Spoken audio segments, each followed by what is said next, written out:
ఉన్నాయి. ఒకటేసారి డిఫెక్షన్కి మనం యాంటీ డిఫెక్షన్కి పోవాలి అంటే పెద్ద సంఖ్యలో ఇంకా చేరవచ్చు. ఇవాళ మేము ఒక్కటే చెప్తున్నాం, కేసీఆర్ గారు చాలా స్పష్టంగా చెప్పారు ఏంటి అని అంటే, ఎంతమంది అన్నా వెళ్ళనియండి, దాని గురించి కంగారు పడవలసిన అవసరం లేదు. ఒక్కరు వెళ్తే 10 మందిని సృష్టించుకుందాం, నిర్మాణం చేసుకుందాం. ఇది శూన్యం నుంచి వచ్చిన పార్టీ. ఇది ఎక్కడ అసలు ప్రజాక్షేత్రంలో తెలంగాణ ఆ రోజు తెస్తామంటే ప్రజలతో పాటు నాయకులు కూడా నవ్వి ఎగతాళి చేసినటువంటి సందర్భం నుంచి మేము అంచెలంచెలుగా ఎలిగి విద్యార్థి నాయకులను, యువ నాయకులను, అదేవిధంగా ప్రతి ఊర్లో నాయకులను నిర్మాణం చేసి తెలంగాణ తెచ్చుకొని ఇవాళ అందరూ ఏదైతే కళ అని అనుకున్నారో అది ఏంటంటే వాస్తవంగా మార్చింది కేసీఆర్ గారు. నేను ఎందుకు చెప్తున్నా ఈ విషయాలనంటే, అంతకన్నా దరిద్రమైన పరిస్థితి అయితే ఉండదు. అంతటి శూన్యం నుంచి మేము ఇంతగా ఎదిగిన పార్టీని ఇవాళ 10 మంది పోతే కంగారు పడవలసిన అవసరం నాయకునికి ఉంటుందని మేము అనుకోకు, మీరు కూడా అనుకోకండి.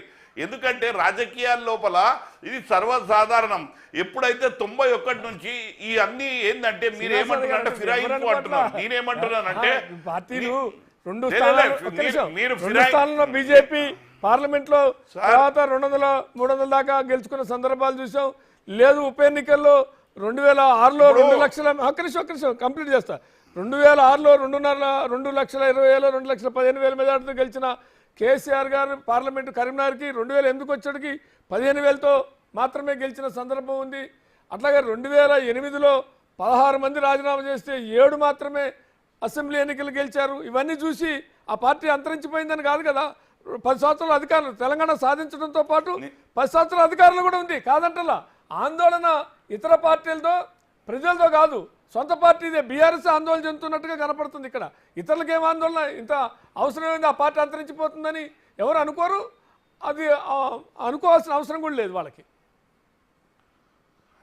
శ్రీనివాస్ గారు, మీరు ఏమంటున్నారంటే ఈ రాజకీయాలను చూసి ఫిరాయింపు అంటున్నారు. ఇది ఫిరాయింపు కాదండి, ఇది కన్విన్సింగ్ పాలిటిక్స్. ఇవన్నీ ఎవరికి ఎక్కడ కన్విన్సింగ్గా ఉంటే అక్కడ వెళ్తున్నటువంటి సందర్భం.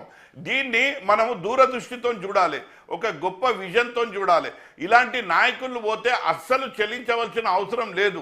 ఎందుకంటే నాయకత్వం నిర్మాణం చేసుకునేటప్పుడు వీళ్ళని ఎట్లయితే నిర్మాణం చేసినారో కేసీఆర్ గారు, ఇంకా 10ల సంఖ్యలో కూడా నిర్మాణం చేసే సత్తా వారికి ఉన్నది.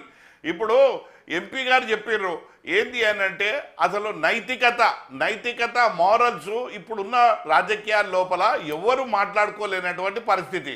నైతికత అనకుండా ఇవాళ పోరాటంలో ఇప్పుడు ఎత్తుగడ్డల లోపల వ్యూహాత్మకం లోపల మీరా మేమా అన్నదే చూసుకోవాలి. కానీ మా నుంచి అక్కడ పోతున్నారు, అక్కడి నుంచి ఇక్కడ వస్తున్నారు, ఇక్కడి నుంచి అక్కడ పోతున్నారు అన్నది మాట్లాడుకుంటే కాదండి. రాజకీయాల లోపల ఇవాళ ఒకటే ఏంది అంటే పటిష్టమైన నాయకత్వాన్ని నిర్మించుకునే ఆలోచనలో కేసీఆర్ గారు ఉన్నారు. ఆ దిశలో పనిచేస్తూ ఉన్నారు.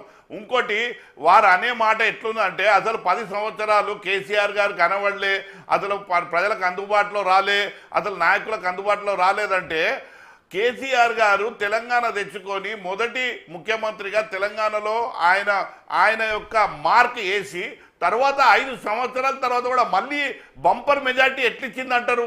ఒకవేళ వారు అన్నట్టే అసలు ప్రజలకు ఏమి చేయకుంటే, నాయకులకు అందుబాటులో రాకుంటే మళ్ళీ 2వ దఫా ఎట్లా అవకాశం ఇచ్చిందని మీరు అనుకుంటారు? ఏంటి అని అంటే